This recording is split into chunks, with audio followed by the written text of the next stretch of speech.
Slovenská televízia a rozhlas uvádza dokumentárny film Po celé generácie patrí medzi obľúbené značky spotrebiteľov. Značka, ktorá zariaďuje naše kuchyne, obývačky, naše detské izby a izby našich detí. IKEA si pestuje veľmi mravný imidž firmy rešpektujúcej planétu. Čo sa však deje za idylickými stránkami jej katalógov? Výroba skladacieho nábytku závisí od obnoviteľného, ale krehkého zdroja – dreva. Švédsky gigant každoročne pohltí 20 miliónov metrov kubických dreva, teda jeden strom za každé 2 sekundy. Je to monštrum, ktoré spotrebuje obrovské množstvo dreva. Každoročne sa vyťaží len 1% lesa. A za každý vyrúbaný strom vysadíme 2 nové.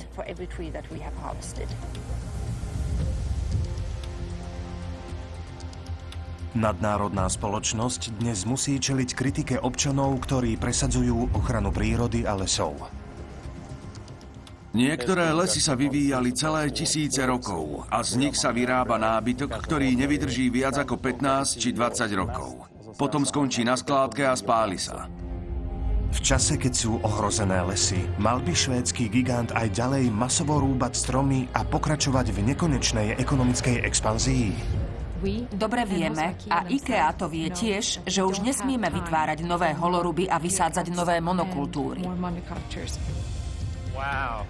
To je šialenstvo. Tento model vôbec nerešpektuje klímu.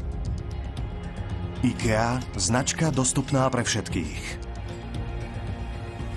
Ale akú cenu za ňu platí naša planéta? IKEA.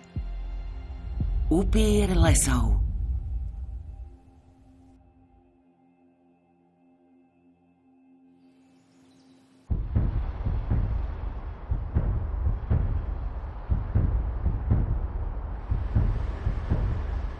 Príbeh spoločnosti IKEA je príbehom malej švédskej firmy, ktorá využila zmeny v kapitalizme a stala sa gigantom. Nadnárodná spoločnosť, ktorú pred viac ako 80 rokmi založil Ingvar Kamprad, vizionársky podnikateľ a priekopník masovej spotreby. Rok 1943. Ingvar Kamprad, syn majiteľa pôdy vo vidieckom regióne Smeland na juhu Švédska, začína uprostred svetovej vojny obchodovať. Keď založil IKEU, mal 17 rokov. Bol oveľa múdrejší a talentovanejší ako v jeho okolí. IKEA je obrovské impérium a on to všetko vybudoval od nuly.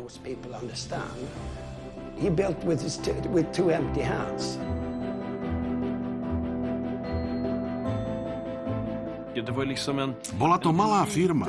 On si tak ako školák zarábal malé peniaze predajom rôznych predmetov, pier, zápalkových škatuliek a podobne.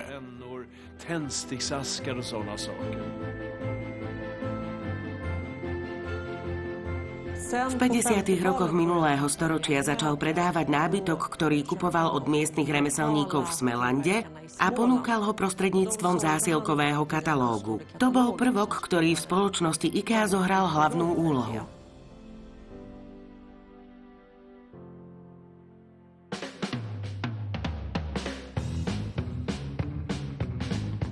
Od 50. rokov sa na západe šírilo konzumné šialenstvo. Každá domácnosť túžila byť vybavená chladničkou, televízorom, vysávačom a podobne. Bolo to obdobie masového exodu z vidieka do miest. Vo Švédsku tomu hovoríme rekordné roky. Za 10 rokov sa po celej krajine postavilo okolo 1 000 000 domov a všetky bolo potrebné zaplniť novým nábytkom. To samozrejme prispelo k výraznému úspechu IKEA. Och det bidrog ju självklart till IKEAs framgångar, hela den här tillväxten. Rok 1963. Kľúčový dátum v dejinách masovej distribúcie. Här vid Kungens Kurva ligger IKEA. Man räknar med 1 miljon besökare per år till det här huset. Na predmestí Štokholmu otvoril Ingvar Kamprad najväčší obchod s nábytkom na svete, ktorý vyvolá revolúciu v spôsobe nákupu nábytku. Stačilo zísť z diaľnice, zaparkovať pri budove IKEA, zásobiť sa nábytkom a vrátiť sa domov. V tej dobe to bolo čosi neslýchané. Predtým existovali len malé predajne umiestnené v centrách miest. Auto sa stalo tak povediac najlepším priateľom IKEA. Dokonca sa začali stavať hotely, aby tam zákazníci mohli prenocovať. Po 8 hodinách jazdy ste strávili celý deň v IKEA, prespali ste v hoteli IKEA, zjedli jedlo z IKEA a na druhý deň ste sa zišli preč. Bolo to perfektné, čosi geniálne.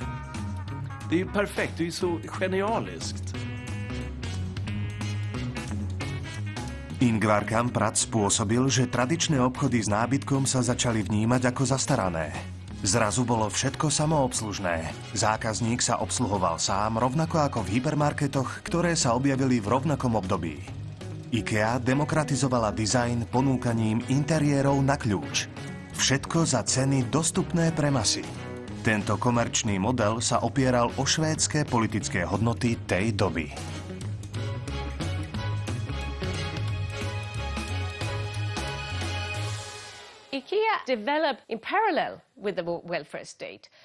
IKEA sa vyvíjala súbežne so sociálnym štátom. Vo Švédsku ho reprezentovala sociálno-demokratická strana, ktorá obhajovala rovnaké príležitosti pre všetkých. Všetky domácnosti museli mať možnosť zariadiť si domácnosť a slušne žiť. Samozrejme, v tom čase mali nízke ceny svojím spôsobom aj morálnu funkciu.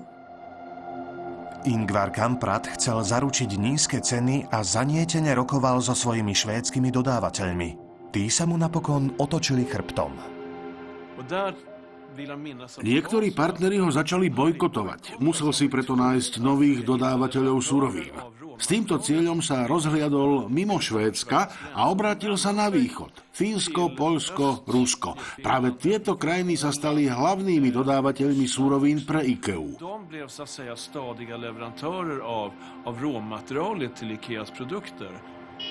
V tom období Švédsko udržiavalo neutrálnu politiku medzi kapitalistickým a komunistickým blokom.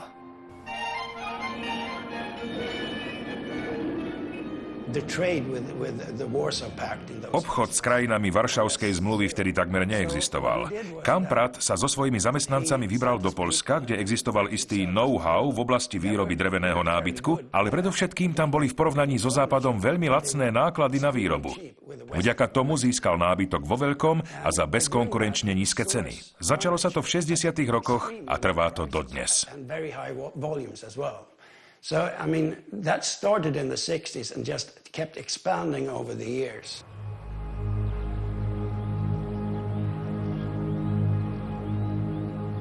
Od začiatku 60. rokov 20. storočia Ingvar Kamprad predvídal éru delokalizácie. Uprostred studenej vojny uzavrel dohody s poľskými pílami a nakoniec začal stavať v Poľsku vlastné továrne čo najbližšie k lesom. Išlo o verejné lesy spravované Národnou lesnou službou. Využívaním dreva komunistickej krajiny na to, aby uspokojil pohodlie strednej triedy kapitalistických krajín, sa Kampradovi v 70. rokoch podaril majstrovský ťah. Značku IKEA zmenil na symbol konzumnej spoločnosti.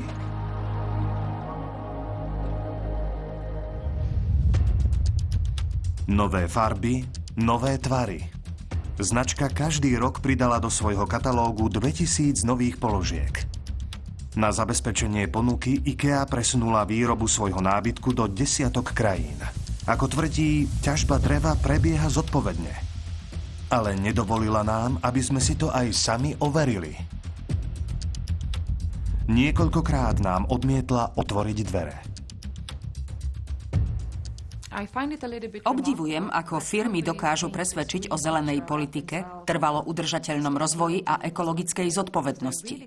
Vážne im to ide, no keď ich požiadame o konkrétne dôkazy, zavládne hrobové ticho. Ak nemáte čo skrývať, prečo nepredstavíte svoj dodávateľský reťazec?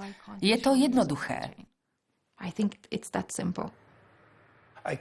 IKEA je najväčší spotrebiteľ dreva na svete. Na to, aby ste našli drevo za sumu, ktoré spotrebiteľom udržia nízke ceny, musíte niekde šetriť, musíte zatvárať oči, musíte začať rúbať pôvodné lesy, pretože tie ešte stoja.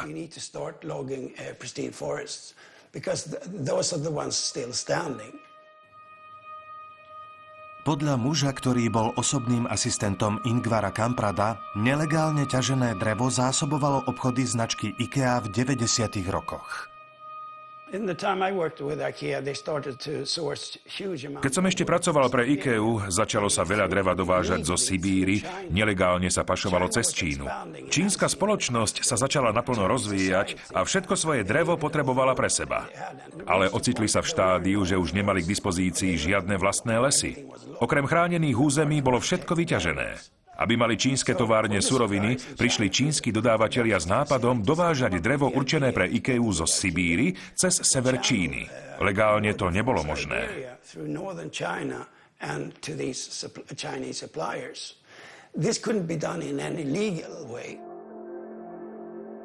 V reakcii na slová svojho bývalého manažéra nás IKEA ubezpečuje, že vo svojej histórii v žiadnom dodávateľskom reťazci nikdy neprijala nelegálne drevo. V roku 2011 sa však podieľala na spornom výrube jedného z posledných pôvodných ruských lesov.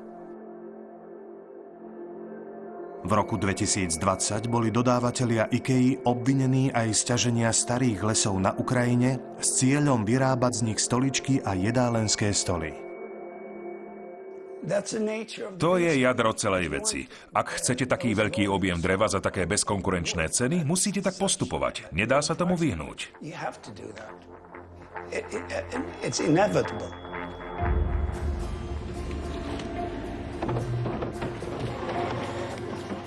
IKEA každoročne spotrebuje približne 1% dreva vyťaženého na celom svete.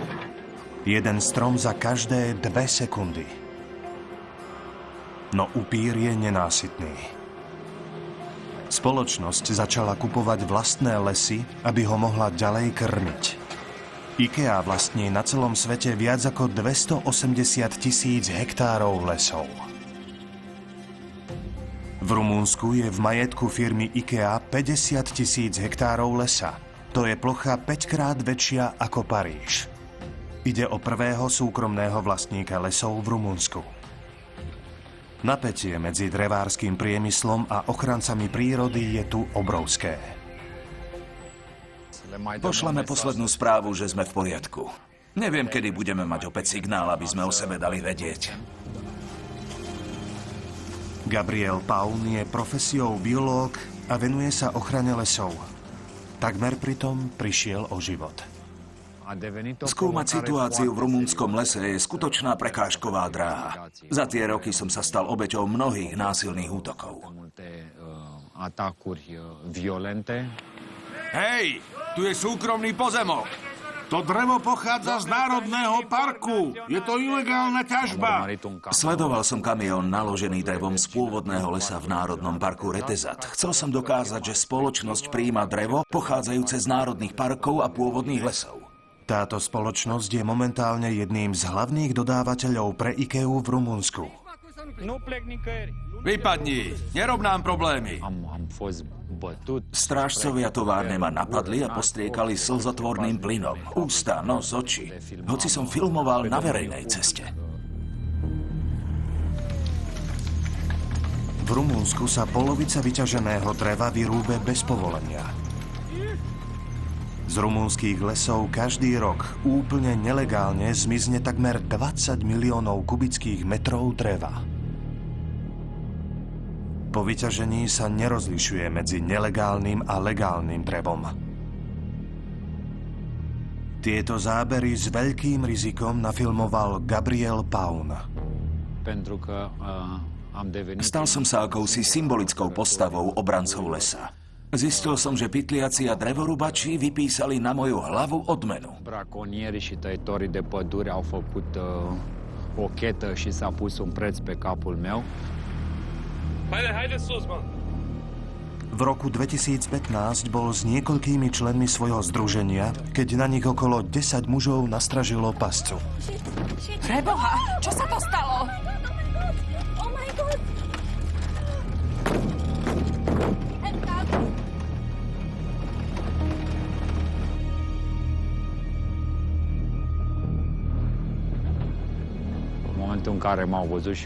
Hneď ako ma uvideli, spoznali ma. Pokúsili sa ma zabiť. Hodili ma na zem a bili.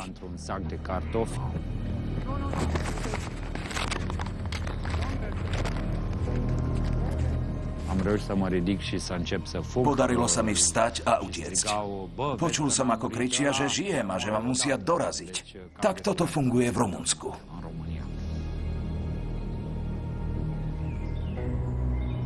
Rumunské lesy sa zmenili na boisko. Proti ochrancom prírody sa páchajú stovky útokov. Obchodníci s drevom zabili 6 lesných strážcov. Švédsky gigant v tejto krajine sužovanej lesnou kriminalitou rozhodol lesy odkúpiť. Podľa filmu z produkcie IKEA by mala ťažba dreva vyzerať takto.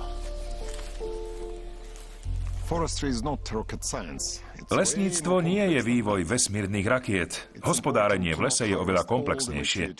Nemali by sme vyrúbať všetky stromy. Je dôležité niektoré ponechať, aby mohli zostarnúť, zmeniť sa na mŕtve stromy, ktoré ukryjú a poskytnú potravu hmyzu, vtákom, rastlinám, hubám a podporia tak biodiverzitu. Zdá sa však, že IKEA vo vlastných lesoch na svoje odporúčania zabúda. Pozor, kadiaľ kráčaš. Tieto úvozy vyjazdili ťažobné vozidlá. Pozri sa. 3-metrová erózia. Môže spôsobiť zosúv terénu. Páni, to je šialené. Gabriel Paun chce podať žalobu za environmentálne zločiny páchané v časti lesa, ktorá patrí spoločnosti IKEA.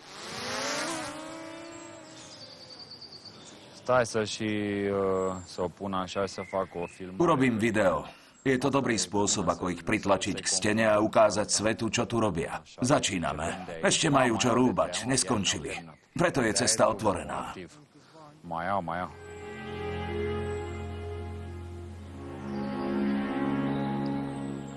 Na jar lístie stromov vytvára pocit normálnosti. V zime je na tom istom mieste rozsah ťažby oveľa viditeľnejší.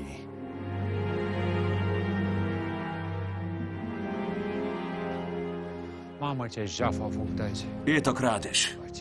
Nemajú hranice. Ako by sa tvárou v tvár k prírode prestávali ovládať. Ako by ju doslova nenávideli. Hovorím tomu drancovanie. Hnev je po každej ťažbe dreva rovnaký. Nie je to však prvýkrát, čo mimovládna organizácia pozorovala škody. V roku 2021 pri prelete nad iným pozemkom IKEA objavili toto. Nie len, že vyrúbali les, ale poškodili aj okolité stromy a rozrili veľmi hlboké ničivé lesné cesty na miestach, kde by nemali byť. Tieto zásahy sa budú zhoršovať. Destabilizujú sa celé svahy, pretože erózia pôdy sa už začala. Jasne to vidíme na našich videách.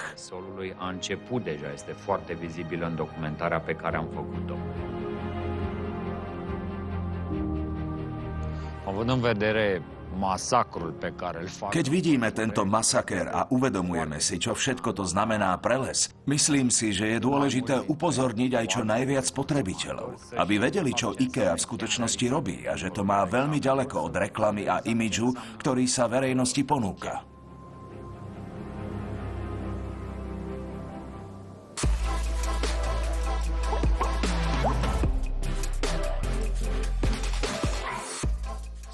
Ako spotrebitelia sa nenechajte oklamať greenwashingom. Prezentujú sa ako firma, ktorej záleží na životnom prostredí, no je to falošné. Či už ide o rýchlu módu, rýchle občerstvenie alebo rýchly nábytok, spoločné majú nízke ceny a vážny vplyv na životné prostredie.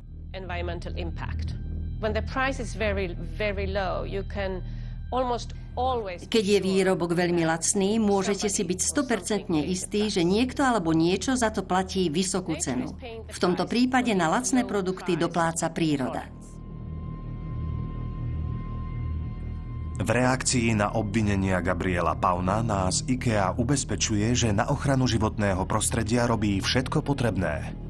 Pred akýmkoľvek zásahom do lesného hospodárstva vykonávame dôkladné posúdenie potenciálneho vplyvu na životné prostredie a prijímame dostatočné opatrenia, aby sme zabránili, monitorovali a zmierňovali pôdnu eróziu.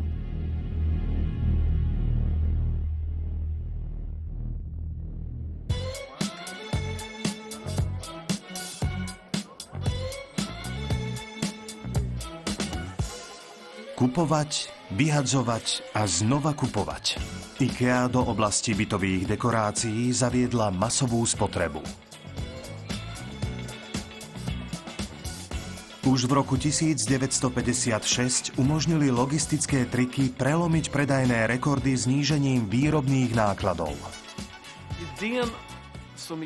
Myšlienka, ktorá IKEA preslávila po celom svete, je princíp plochých balení. Zákazník si nábytok poskladá sám. Vďaka tomu sa ušetria náklady na skladovanie, takže zákazník za nábytok nielen zaplatí, ale si ho musí aj sám zmontovať. Mimoriadne dômyselné.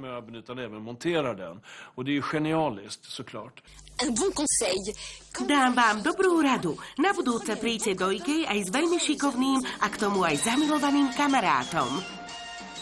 Pretože v IKEA si nábytok skladáme sami. Vraj sami? A to znižuje ceny, my staviame, ceny klesajú. V marketingu na to používame novotvar prosumer. Sú to zákazníci, ktorí sú zákazníkmi aj dodávateľmi zároveň.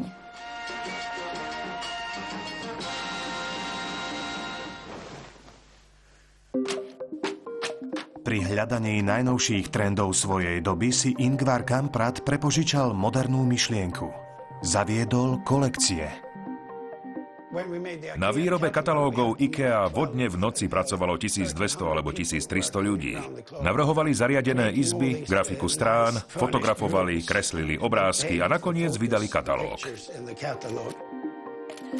Trvalé obnovovanie sortimentu je to, čo jeho odporcovia nazývajú fast furniture, rýchly nábytok. Prívlastok rýchly, zaužívaný v rýchlom nábytku či v rýchlej móde, označuje tempo, akým sa navrhuje a spotrebúva obrovské množstvo produktov.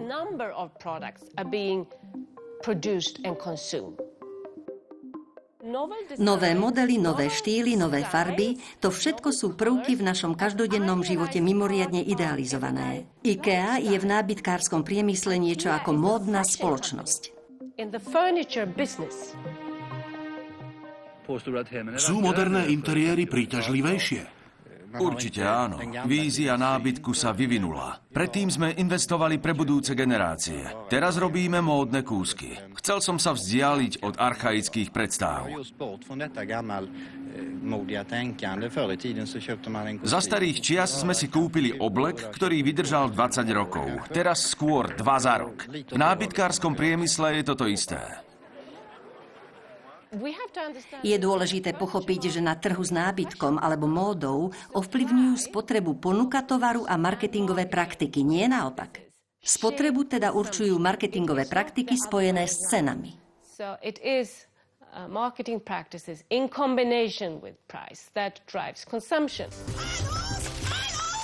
Nie, to nie je omyl. Trvalo nízke ceny v IKEA.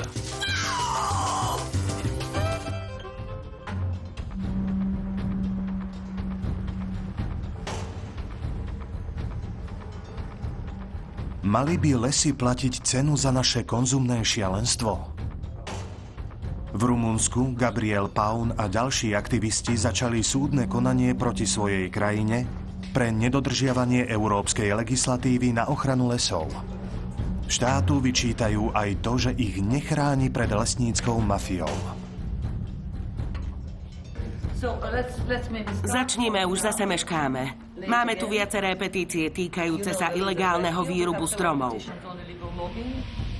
Priamo na miesto prišla situáciu vyšetriť delegácia európskych poslancov. Naším najväčším protivníkom je samotný štát.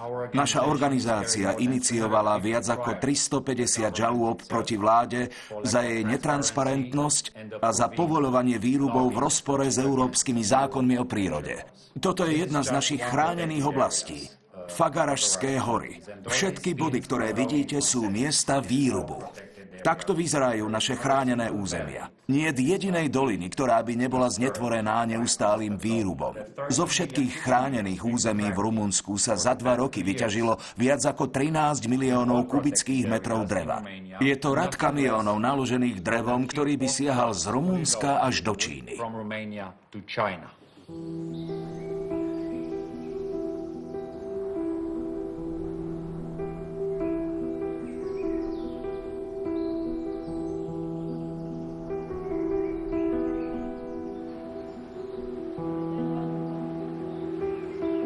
Gabriel Paun chcel europoslancom ukázať, akým spôsobom sa v jeho krajine zaobchádza s lesmi. Pozrite, traktormi jazdia priamo korytom potoka. Kratšie ako ho obísť. Táto ťažba podlieha certifikácii lesov FSC. Tento systém, založený v roku 1993, má zaručovať náročné a zodpovedné štandardy lesného hospodárstva. Napriek tomu sú lesníci pristihnutí priamo pri ničení ekosystému. Aby mohli vyrúbané stromy ľahšie odtiahnuť, zbrázdia pôdu a zhoršujú tým eróziu.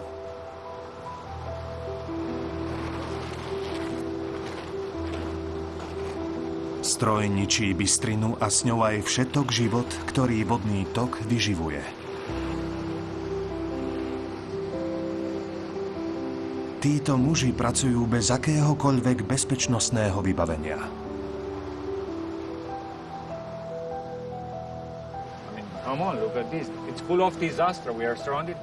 Pozrite sa, je to katastrofa. A to nie je všetko. Celé svahy ničia a menia na holoruby. Zreteľne vidíte, čo všetko bolo vyťaté. Všetko, čo ostalo stáť, bude vyrúbané v najbližších rokoch. Nakoniec bude celý les vyzerať ako toto miesto.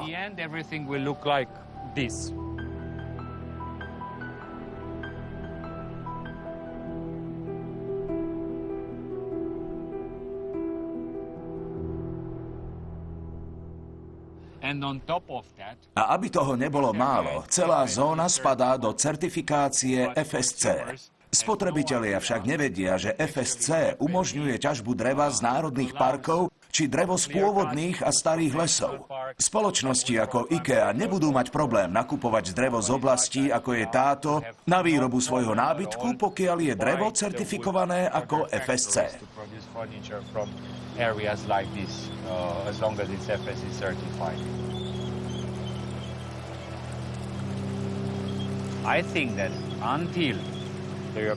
Kým Európska komisia nepostaví Rumunsko pred súdny dvor Európskej únie, nezmení sa to. Kriminálne odlesňovanie bude pokračovať.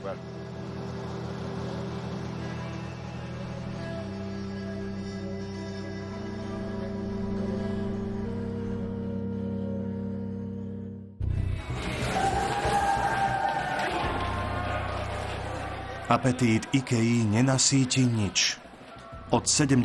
rokov minulého storočia značka využíva výhody globalizácie, aby sa presadila na ďalších kontinentoch.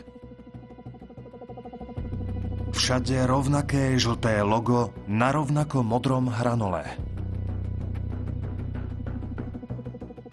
Všade rovnaká povinná trasa medzi regálmi. IKEA ponúka nenásytný západný konzumný štýl všade na svete.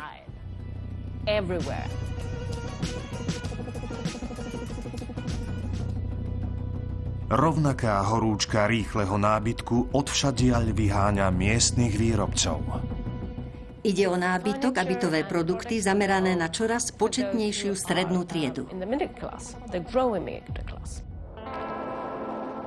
Švédsky dizajn sa stal svetovým štandardom.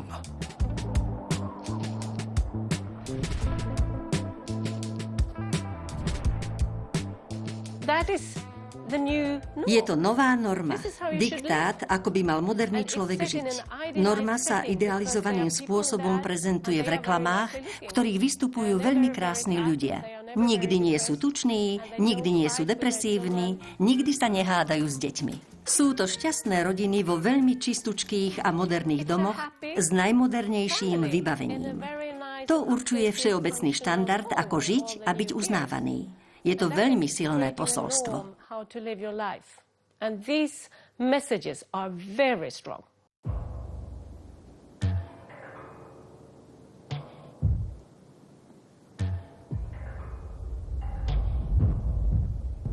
Upír už zaútočil na ďalší subkontinent, na Južnú Ameriku. Tisíce kilometrov od amazonského pralesa na juhu Brazílie leží štát Rio Grande do Sul. Nové americké Eldorado, tentoraz drevené.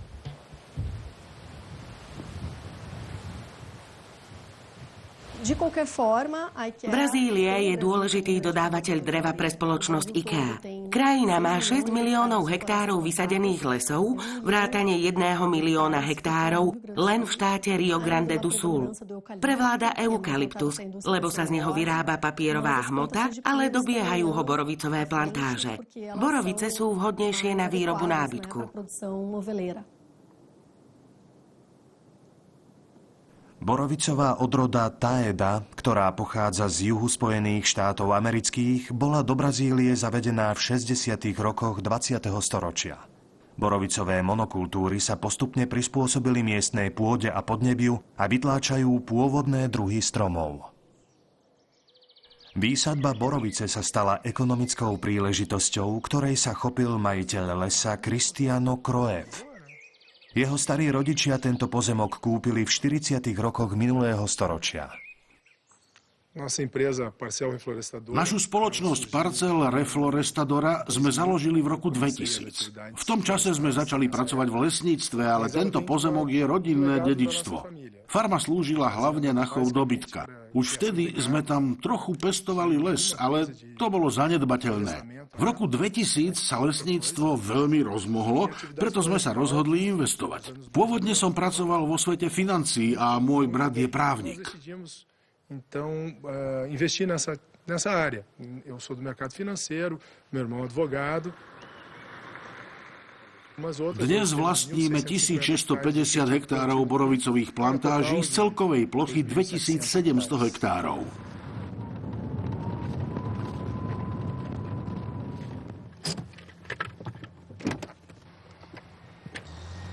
Časť tohto borovicového dreva sa zmení na nábytok firmy IKEA. Kedy skončíte na tomto úseku? Približne o týždeň. O kúsok ďalej je zóna, ktorá nám dáva poriadne zabrať.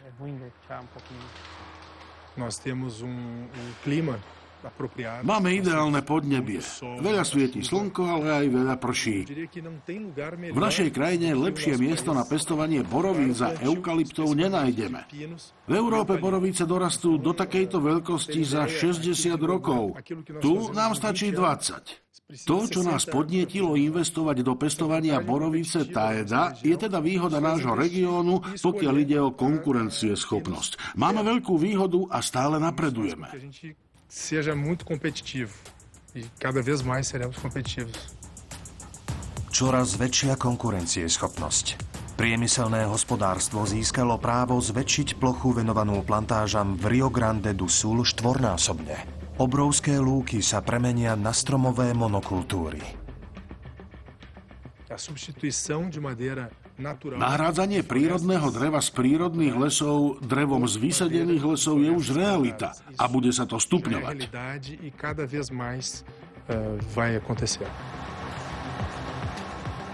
Každý mesiac dodá plantáž výrobcovi nábytku 1000 tón dreva. Arte Mobily zásobuje obchodné domy IKEA v Spojených štátoch amerických a Kanade. Vyrábame všetky druhy nábytku, komody, nočné stolíky, postele, stoličky, stoly, skrine, police. Naši zákazníci sa obracajú na Arte Mobily, pretože veľa investujeme do technológií. A vo výrobnom procese spĺňame medzinárodné štandardy kvality.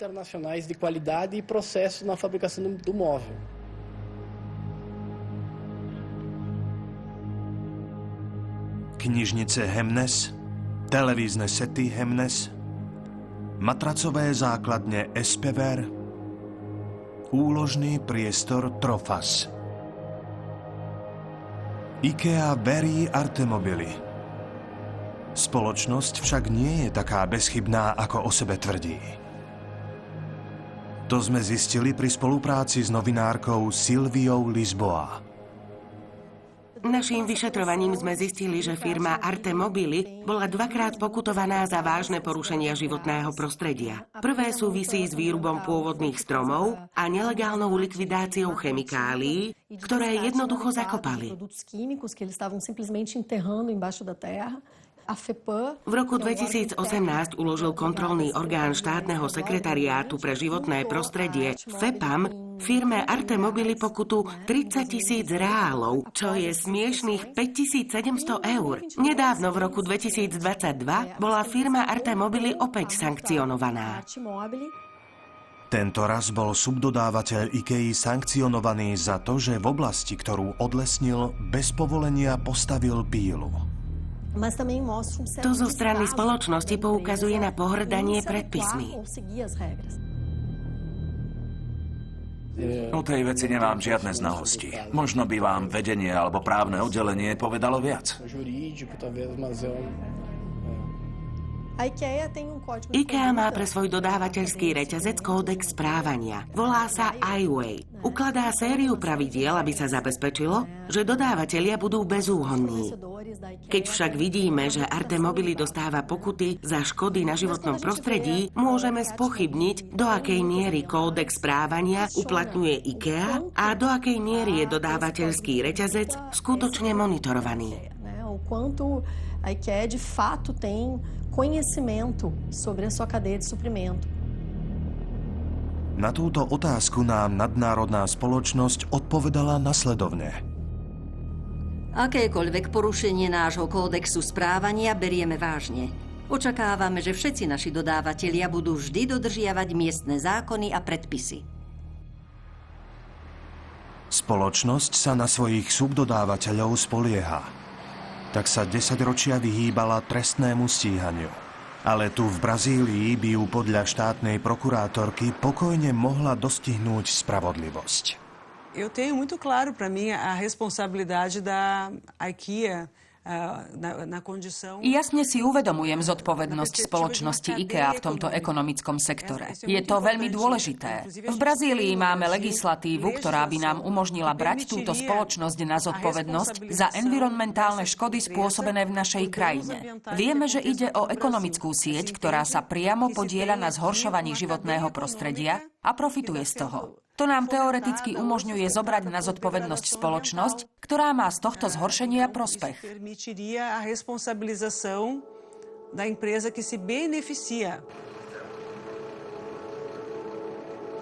V Latinskej Amerike plánuje nadnárodná spoločnosť IKEA do roku 2030 vybudovať 9 pobočiek.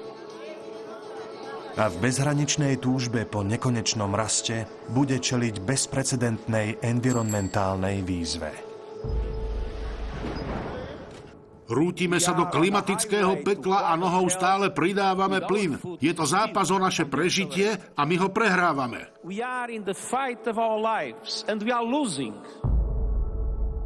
Vo svete, ktorý nedokáže obmedziť spotrebu a konzum ani emisie oxidu uhličitého, sú oceány a lesy našimi hlavnými tromfami proti globálnemu otepľovaniu.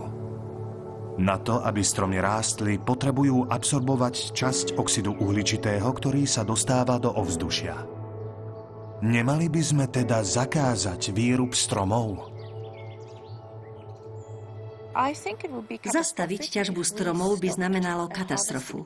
Boli by sme nútení nahradiť výrobky na báze rastlinných vlákien výrobkami z fosílnych materiálov. To by bolo pre životné prostredie škodlivé. Na lese je úžasné to, že plní dvojitú funkciu. Keď stromy rastú, zachytávajú oxid uhličitý a ukladajú ho. Potom ostáva naďalej uložený v predmetoch, ktoré zo stromov vyrábame.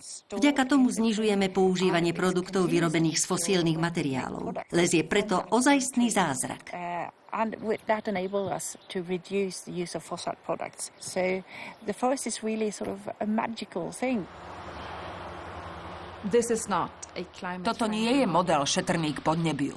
Spaľovanie fosílnych palív nemôžeme nahradiť spaľovaním biopalív ani jednorazové plasty papierom na jedno použitie. Nemôžeme ďalej žiť v spoločnosti, kde je všetko na jedno použitie a skončí v spaľovni. Klimatickú krízu jednoducho nemôžeme ukončiť ešte väčším spaľovaním.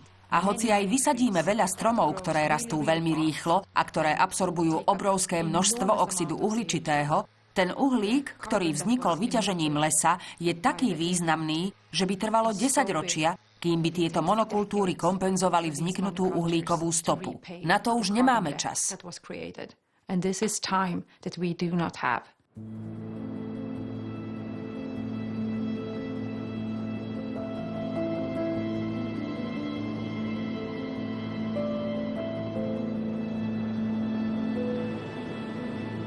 Vo svete, ktorý čelí klimatickej núdzi, IKEA našla spojenca na druhej strane planéty, na Novom Zélande. Krajina zahraničným spoločnostiam umožňuje skupovať lesy alebo na jej pôde vysádzať stromy, ktoré majú kompenzovať oxid uhličitý vypúšťaný do ovzdušia inde vo svete.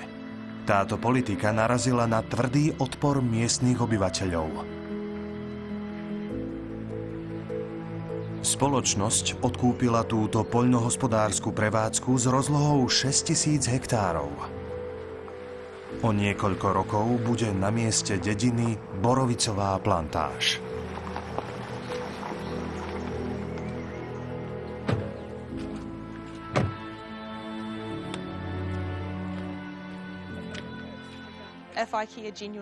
Ak IKEA naozaj potrebuje drevo, máme ho viac než dosť. Môžu spolupracovať s už etablovanými drevorubačmi alebo dokonca kúpiť už existujúce lesy. Sú po celom východnom pobreží. Je veľa tých, ktorí by im svoje lesy s radosťou predali. Ale najhoršie je, že v skutočnosti ich nezaujíma drevo. Zaujíma ich investovanie do poľnohospodárskej pôdy a borovicových plantáží, pretože im to umožňuje mať čistý a zelený firemný imidž, ktorý môžu predávať spotrebiteľom.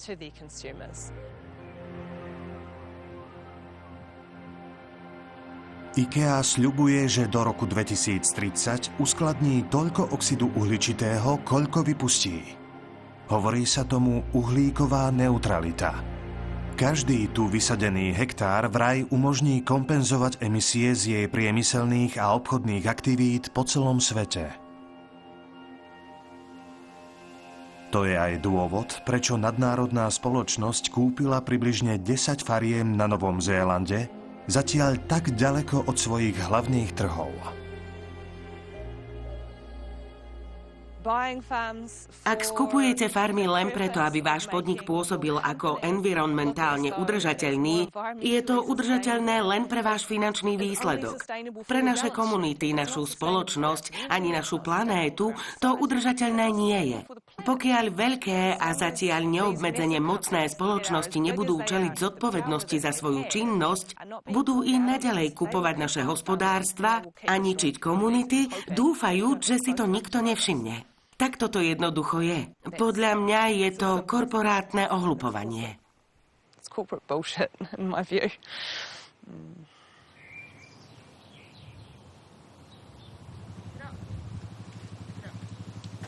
Na Novom Zélande už tisíce hektárov lúk zanikli a s nimi aj hospodárske zvieratá. Stali sa z nich lesy na kompenzáciu uhlíka. Podľa mimovládnej organizácie Oxfam by sa musela podobne premeniť všetka orná pôda na planéte, aby sa kompenzovali súčasné uhlíkové emisie. Na svojich pozemkoch IKEA vysádza borovicu radiata, čo je rýchlo rastúci strom, ktorý o pár rokov poskytne uhlíkové pôžičky. Borovice sa potom vyrúbu a využijú. Domorodé obyvateľstvo, Maoriovia, už dlho odsudzujú škody spôsobené borovicovými plantážami.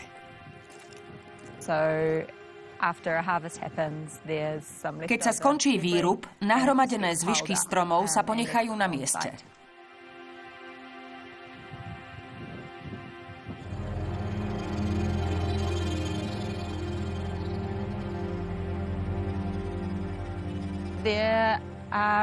Firmy nechávajú prirodzený odpad na mieste z mnohých príčin.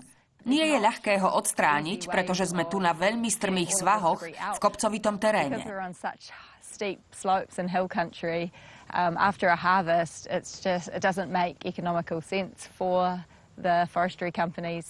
Keď sa skončí ťažba dreva, ťažobným spoločnostiam sa neoplatí zbierať na svahoch zvyšky.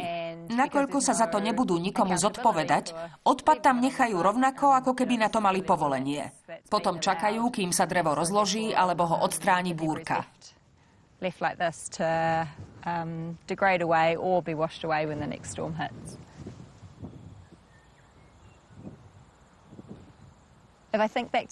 V časoch mojich predkov, ktorým hovoríme tipúnovia, bola väčšina krajiny pokrytá pôvodným lesom. Tiahol sa od hôr až k moru. Žili v ňom vtáky, hmyz a celý ekosystém pôvodných druhov a my sme s nimi nažívali v harmónii.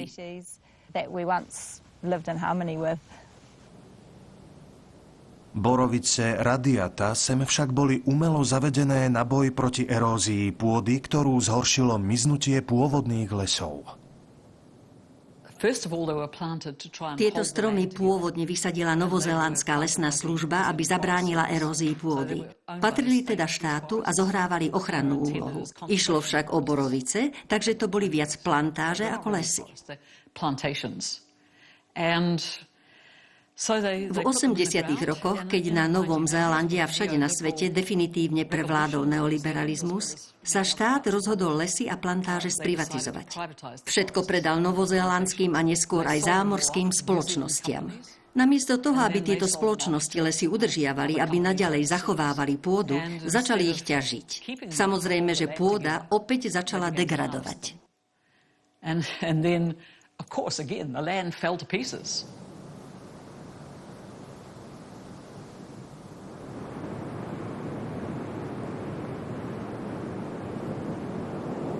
Vo februári 2023 zdevastoval Nový Zéland cyklón Gabriela. O 3 mesiace neskôr sa na Zemi stále povaľuje lesný odpad a vyvrátené stromy. Stromy rovnakej odrody, aké plánuje vysadiť IKEA. Pozri sa, aký je veľký, vidíte?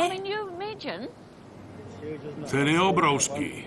Mohli by sa zraziť s loďou. Plávajú tesne pod hladinou a takmer ich nie je vidieť. Viete si predstaviť, že do toho narazíte loďou? Hrozná predstava.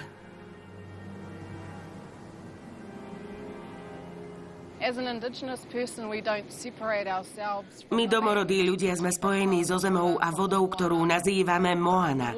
Voda sme my a my sme voda. Zem sme my a my sme zem. Je veľa maorských prísloví, ktoré o tom hovoria. Ranginui je náš otec v nebi a Papatuanuku je naša matka na zemi. Keď sú zranení oni, sme zranení aj my. To je to, čo nás ako domorodých ľudí odlišuje. Táto krajina nie je len miesto, kam si prídeme ľahnúť na pláž a stráviť dovolenku na slnku. Ak krajina ochorie, ochorie celý náš ľud.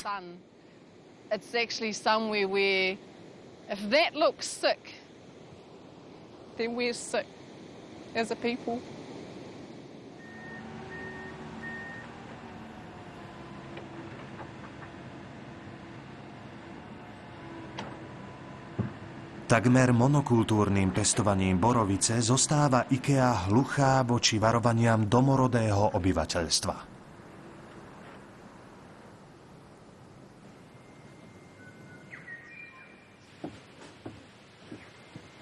Maoriovia zašli až do New Yorku, aby bolo ich hlas počuť. Keď som hovorila v Organizácii Spojených národov, cítila som za sebou váhu historických rozhodnutí o využívaní pôdy.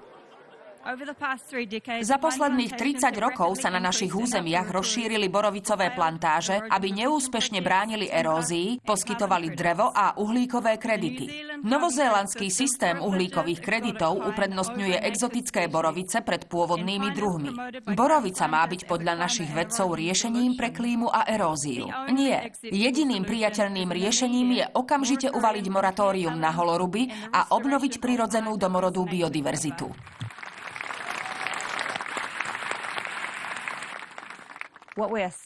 Hovoríme, že keď za nás veľké spoločnosti rozhodujú o našej pôde, nie je to nič iné ako len iná forma starej kolonizácie. Kolonizácia našich lesov.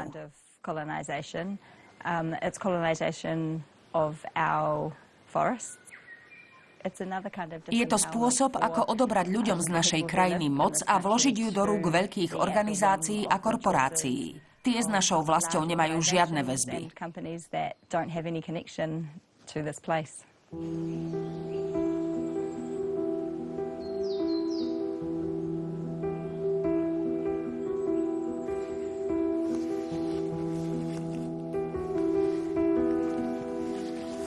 Na rozdiel od plantáží IKEA sa Maoriovia rozhodli obnoviť pôvodné lesy sami. Takto vyzerá pôvodná krajina Nového Zélandu. Takto to bolo pred zásahom človeka. Čím viac budeme mať podobných lesov, tým lepšie bude prosperovať naša Venua, naša zem, naše rieky a moria.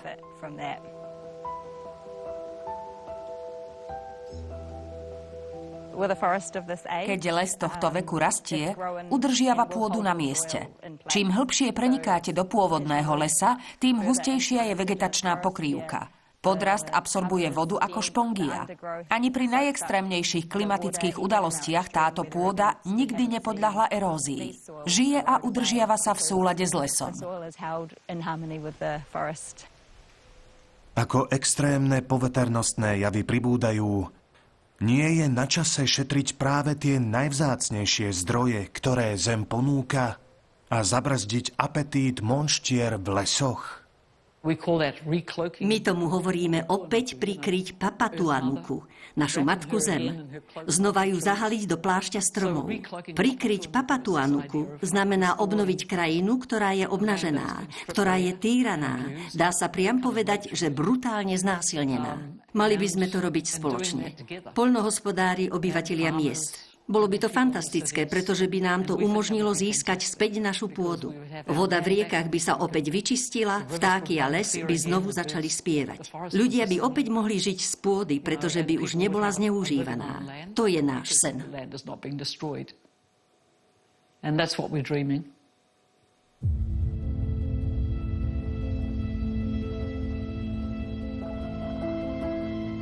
Významní hráči ako IKEA musia prevziať zodpovednosť. Žijeme, ako keby sme mali 4 zeme. Nemôžeme takto pokračovať. A to ani keby sme našli ďalšie 3 planéty. Ak sa nám to nepodarí, ak sa nikomu nepodarí zázrakom vytvoriť obývateľné planéty, musíme sa postarať o to, čo máme. Týka sa to nás všetkých. Najmä tých, ktorí majú moc. Čím ste silnejší, tým väčšia je aj vaša zodpovednosť. Definitely those with power. The bigger you are, the bigger your responsibility.